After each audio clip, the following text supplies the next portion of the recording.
Welcome everyone to the Community Spotlight. I'm Lance Parvin. In this segment, we like to show you what's going on in the community, charities and organizations that are helping make the world a better place. With me today, Eva, thank you for joining me. Thank you for having me. Of course, come on, please. Thank you for letting us use the studio. So why don't we talk about the Veterans Transition Resource Center, more specifically, your 501c3. Okay, so the Veteran Transition Resource Center is a collaboration of two 501c3s, Veterans Care Foundation and then Life After Active Duty. And what our mission is to make sure that our veterans and family members are transitioning effectively back into the community, getting more involved and connected and being a part of the community. Oftentimes because there's such a difference in the culture from a military lifestyle to a civilian population, the lifestyle is different. So they have to acclimate to that and change is what we call reacculturation. But then there's other things that are going on. So the purpose of the Veteran Transition Resource Center is really to fill those gaps of veteran service out there, because we have veterans and family members that are falling through the cracks. And so we want to make sure that we address their immediate needs as well as their long-term needs. And that means from taking the holistic approach from your mental well-being, physical well-being, and your social well-being. So looking at them as a whole individual and setting them up for success and making sure that they are actually properly plugged into the right resources and services, because oftentimes when people are asking for resources and services, they're giving them names and numbers, but not necessarily it matches what their need is. So that's why it's really important that when we sit down and assess these needs of our veterans and family members, we want to make sure that we're very specific and we know exactly what's going on and where they're exactly at.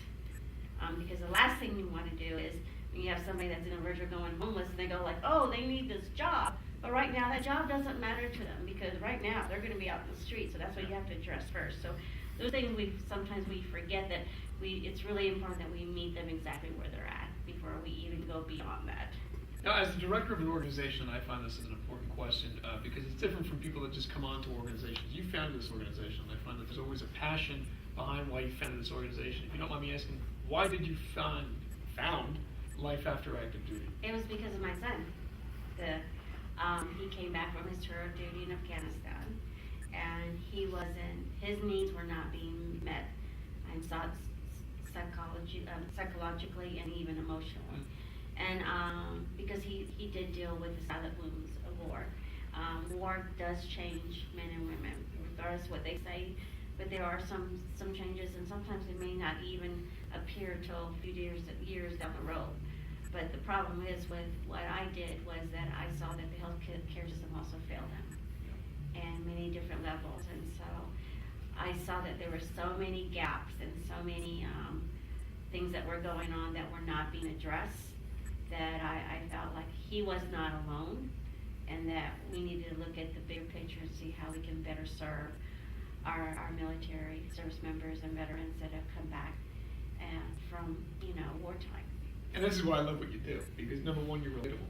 And I think a lot of people out there see the love and the passion behind what you're doing, and this is why. People need to see that there's services like this that are being offered, because there's a lack of services from people who truly mean well and are actually sitting out there. The problem, I'm going to get out there and solve it. What are some of the programs that you're hoping to offer and are currently offering to the community as a whole? Well, one of them is also suicide awareness and prevention. That's big in what's going on in the veteran community.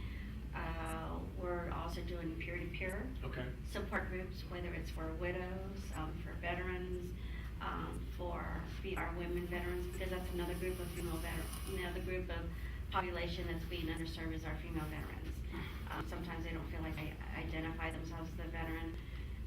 But that, as well as doing these public forum education forums and really educating the community what's going on with our military community. What are those veteran issues? How do we come together? Because I'm all about solving problems. Of course. How do we come together as a community, not just individual organizations, but as a collaborative partnership among other organizations and the community, and get them engaged to come together and bring together a solution.